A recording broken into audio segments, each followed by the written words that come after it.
இவங்க கஷ்டப்பட்டு கிளம்பிட்டாங்களா, அதை வந்து கேன்சல் பண்ண முடியாது அப்படின்றதால நம்ம போயே ஆகணும்னாங்க. அதனால பைக்ல என்னடா இது இப்படி ஆகிப்போச்சு, பத்திரிகை சரியாக பார்க்காம விட்டாமே அப்படின்னு ஒரு இதில் அங்கே என்ன கல்யாணம் நடந்ததோ அந்த கல்யாணத்துக்கு இப்போ உட்காந்து சாப்பிட்டு அப்படியே ரிட்டர்ன் வீட்டுக்கு வந்துட்டோம். டேபிள் மேலே இருந்தால் என்ன, ஆஸ்பத்திரிக்கு தான் நாங்கள் போனோம். ஆஸ்பத்திரிக்கா? இதான் செயின்லாம் போட்டுன்னு வேற எங்கே போவாங்க?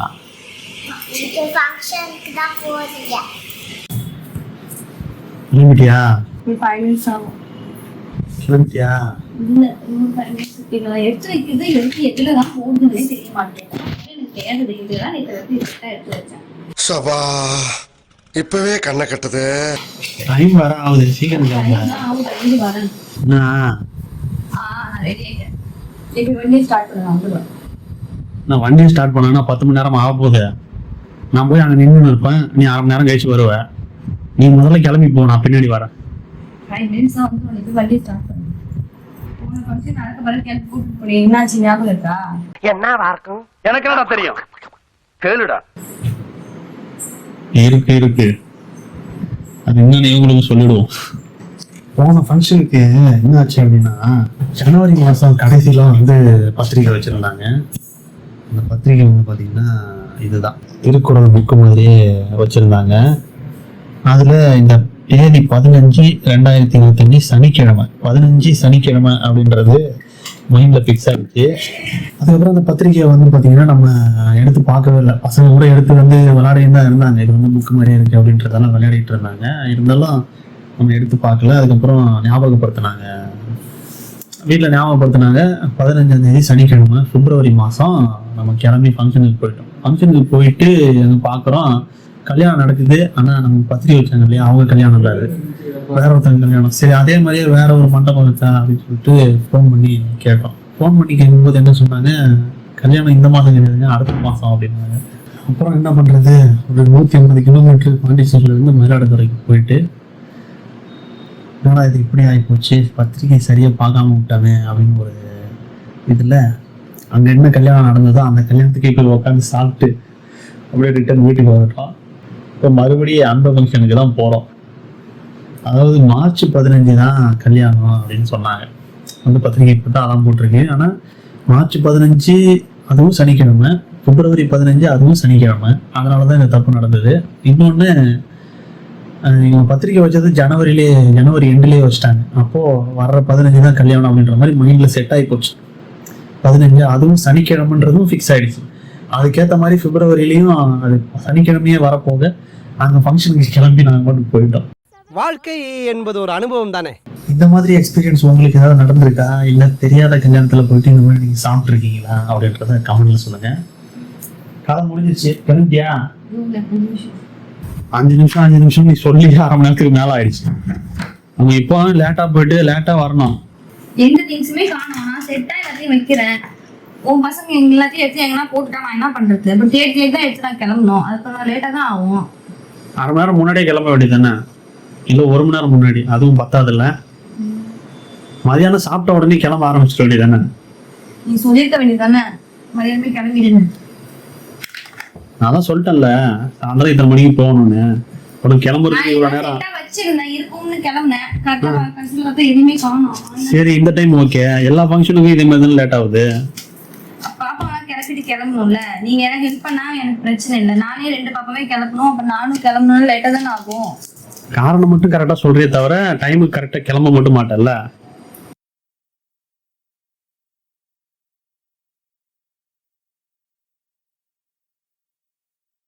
ஃபங்க்ஷனுக்கு போயிட்டு வந்துட்டோம். ஏற்கனவே சொன்ன மாதிரி இதுக்கு 2 தடவை போயிருக்கோம் நாங்கள். இதில் இன்னொரு காமெடி வேற நடந்தது. நேற்று ஃபங்க்ஷனுக்குலாம் கிளம்பி ரெடியாக போயிட்டு காரை எடுக்கலான்னு பார்த்தா கார் ஸ்டார்ட்டே ஆகலை. அது ஒரு பெரிய கொடுமையாகி போச்சு. என்னன்னு பார்த்தா பேட்ரி வந்து டவுன் ஆயிடுச்சு.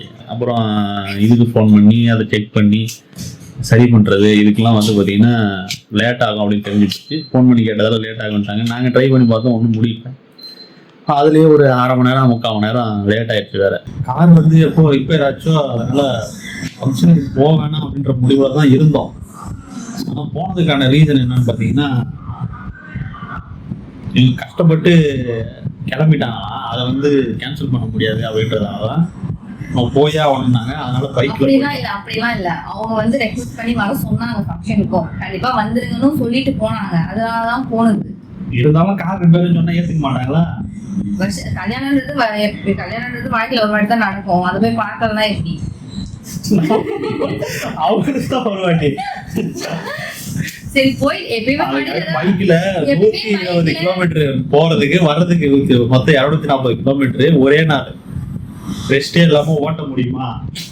எப்பயுமே பைக்ல போயிட்டு வந்திருக்கோம். அந்த இதுலதான் போனோம். ஆனா நாங்க போயிட்டு உடனே வந்தது கிடையாது. போனா நைட்டு ஊர்ல ஸ்டே பண்ணிட்டு மறுநாள் இல்ல அதுக்கு 2 நாள் 2 டேஸ் கழிச்சு அதுவும் 50-60 கிலோமீட்டர் தான் இருக்கும். போயிட்டு வருவோம். போயிட்டு வருவோம். ஆனா இது இவ்வளோ லாங் இப்படி போகுன்றது நானே எதிர்பார்க்கவே இல்லை, நினைச்சே பார்க்கல. போயிட்டு வந்தது ஒர்த்து தானே.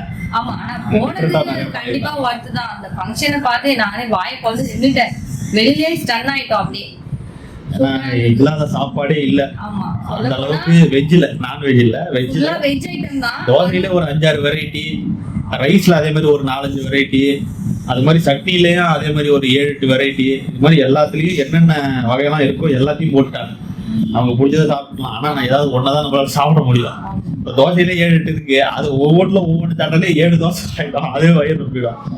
அதனால நமக்கு பிடிச்சது எதுவோ அதை மட்டும் டேஸ்ட் பண்ணிட்டு வந்தா சாப்பிட நம்ம டேஸ்டா இருக்கும். எவ்வளவு கஷ்டப்பட்டு போயிட்டு வந்ததுக்கு ஒர்த்து தான்.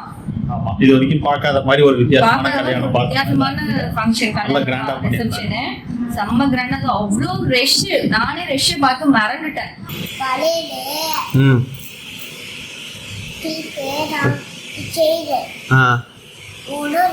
எங்க இருக்கு? எங்க இருந்து எத்தனை வர? இப்ப டேபிள் மேல இருந்தா என்ன? ஆஸ்பத்திரிக்கு தான் நாங்க போனோம். ஆஸ்பத்திரிக்கா? இதான் செயின்லாம் போட்டுன்னு வேற எங்க போவாங்க?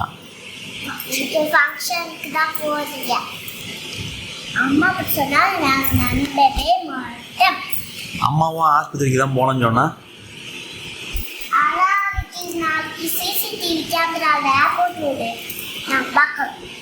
சிசிடிவி போடுவா? அது வீட்டுல மட்டும்தானே தெரியும். நாங்க வெளியே போறதெல்லாம் தெரியாது.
இதுல இருந்து நாம ஒன்று தெரிஞ்சுக்கிட்டது என்னன்னா, எல்லாரும் சொல்றது தான், பொதுவாகவே சொல்லுவாங்க, நீங்கள் வந்து கார் எடுக்க போறீங்க அப்படின்னா முன்னாடி செக் பண்ணிக்கிறது நல்லது அப்படின்னு. அது இப்போ நமக்கே நடக்கும்பொழுது கண்டிப்பாக அடுத்த தடவை கார் எடுக்கும்போது ஒரு நாள் முன்னாடியே இல்லை காலையிலேயாவது செக் பண்ணணும். ஈவினிங் போகிறோம் அப்படின்னா காலையிலேயாவது செக் பண்ணிட்டோம் அப்படின்னா அதை அன்றைக்கி சரி பண்ணியிருக்க முடியும். சரி பண்ணிவிட்டு நம்ம போயிருக்க முடியும். அதனால் காரை எடுக்கிற டைமில் பார்க்காம எடுக்கிறதுக்கு முன்னாடியே செக் பண்ணிக்கிட்டா நல்லது அப்படின்றது எனக்கு தெரிஞ்சிச்சு. அதே மாதிரி உங்களுக்கும் யூஸ்ஃபுல்லாக இருக்கும் அப்படின்னு நினைக்கிறேன் இந்த எக்ஸ்பீரியன்ஸு. நீங்களும் வந்து பார்த்திங்கன்னா அதுமாதிரி எடுக்கிறதுனா முன்னாடி செக் பண்ணிக்கிட்டால் இந்த பிரச்சனையில் வராமல் இருக்கும்.